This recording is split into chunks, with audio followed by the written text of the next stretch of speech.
Games that could potentially cause epileptic seizures have always intrigued me, and the more warnings presented prior to a game starting are a good indication that I will have a good time trying to injure myself.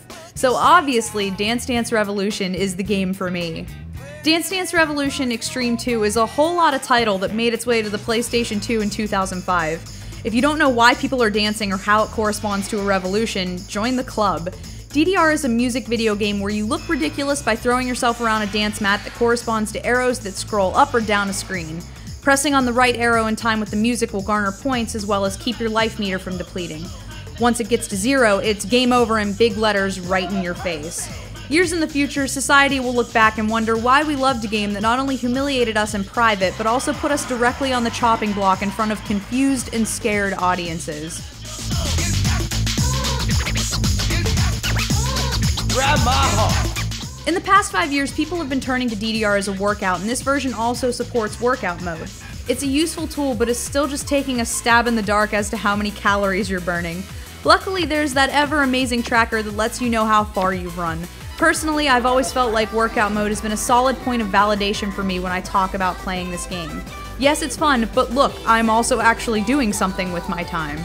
Song selection in DDR is basically always the same. Less than half of the songs will be instantly available to play, and the rest require you to dance through the game to unlock. Extreme 2 has 24 songs ready to play and another 50 that are waiting in the wings as unlockables.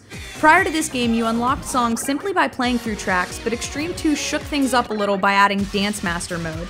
Dance Master mode is interesting. It's like battling your way through a tournament in an effort to get to the top. While playing Dance Master mode, you collect points that you can spend on unlocking new songs. Another new feature was added to this version of DDR in the form of online play, which took your score and measured it against the scores of other dancers. There was a leaderboard displayed showing the top 100 scores. Absolutely wonderful! So the one major thing that always changes from DDR to DDR is, obviously, the music. Each version has a unique soundtrack, including recurring popular club artists, remixes of pop songs topping the charts, some J-pop, and obviously electronica. If you ask anyone that's played multiple DDR mixes, they will definitely have a favorite. Mine happens to be DDR Max 2, which I was planning on reviewing until I found my disc had gone missing. If you took it from me, please return it post-haste. Extreme 2 has a great track list. It's robust and full of old favorites as well as some new tracks specifically created for this game. Most of the starter tracks are big yawns, but the unlockables are where the real party is at.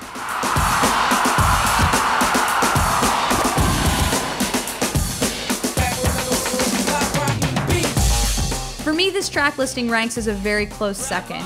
There are enough songs to keep changing things up with the favorites I've come to know and love from past DDR titles. This game is fun. It's solid on the PlayStation 2 and responds very well. I never had an iToy, so I can't speak of the hand movement merits, but just as a normal DDR title, Extreme 2 is really successful. So break out your dance pad, if it still works that is, make sure you're safely away from any sharp objects, and get down with Dance Dance Revolution Extreme 2. You move smoothly.